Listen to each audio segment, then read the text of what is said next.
Hey there, it's Brittany and I am back with the Curated Bead Box for March. We have Dusk in the Woods.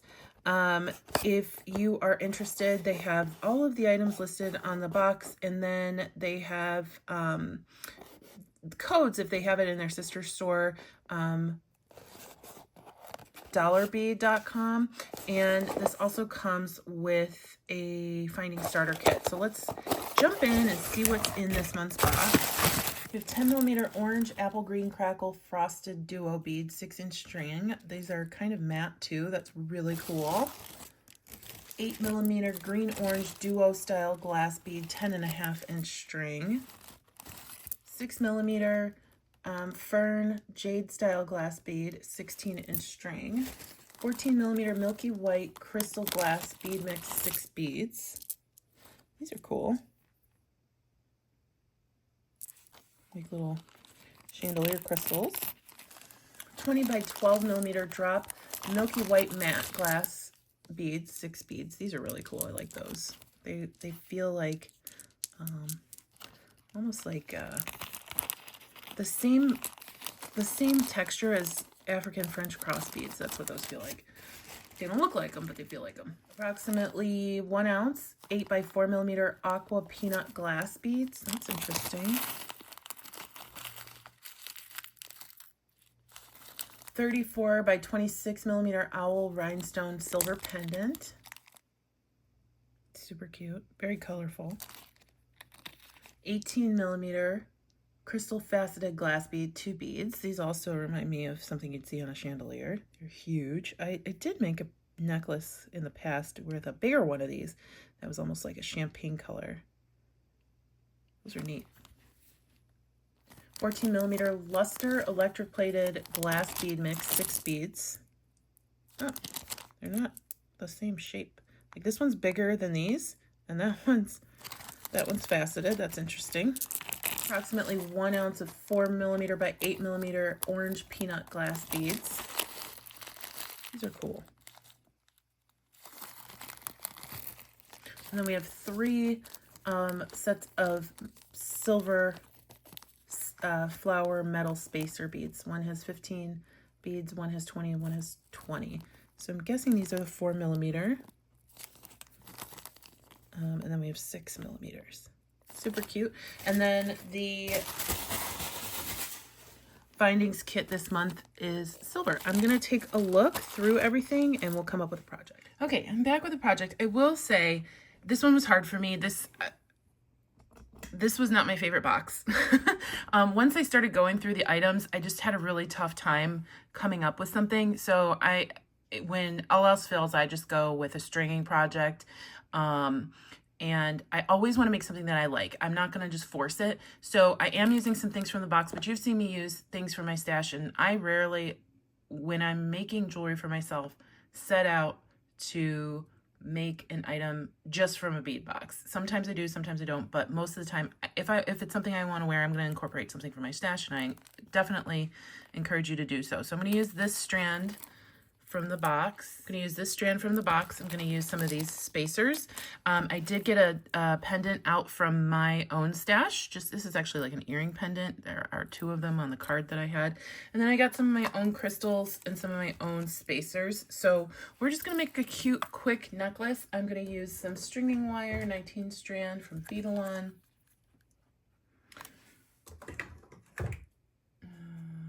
going to use this one. And we're just going to go from there. Not every project has to be like newfangled ideas. I feel like sometimes I put pressure on myself to do something new every single time.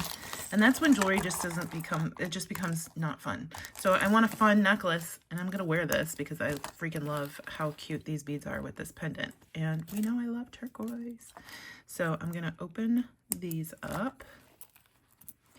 And it's probably just going to be a very simple pattern. And I have more of these. I just spilled out that many. So let's see.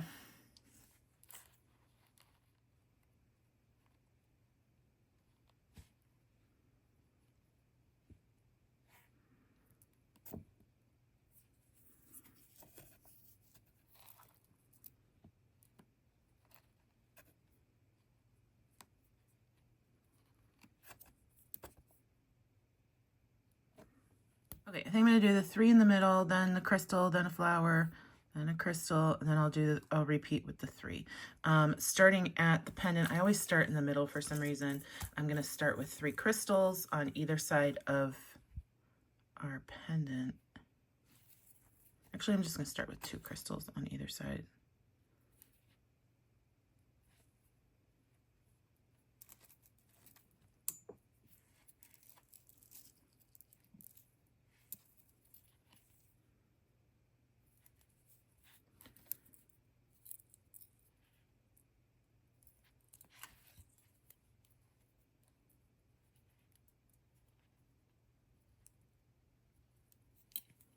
Okay, and then I'll go into, I think I'm going to go with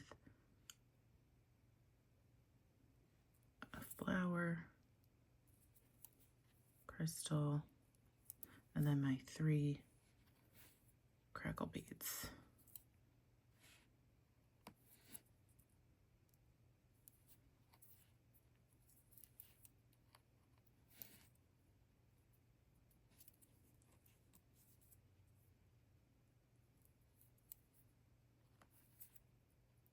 Oh, that's pretty.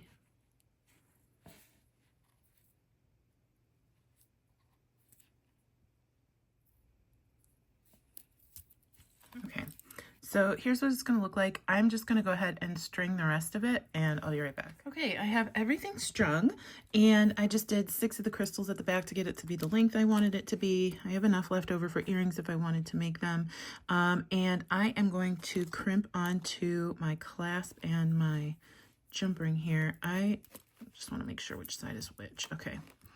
So this is the right hand side. I typically put my clasp on the right hand side because I am right-handed. So I am going to take, I'm actually going to crimp onto the jump ring in case like later in life I decide to change the toggle or something, the clasp breaks. Sometimes lobster clasps. Sorry, I thought I was filming. And I finished off the crimping, but it was not. I looked at the camera and I couldn't believe that it wasn't recording. Thankfully, I have like 900 videos on the channel, so you can go back and see one of those if you don't know how to crimp. But here we have a Southwesty necklace. It's super cute. This is a lesson in making bead boxes your own style or fit your own style. You don't have to just stick what's in the bead box. Use whatever pendant you want. If you don't have this one, use one that's in your stash. Use whatever crystals or other beads you want to add in.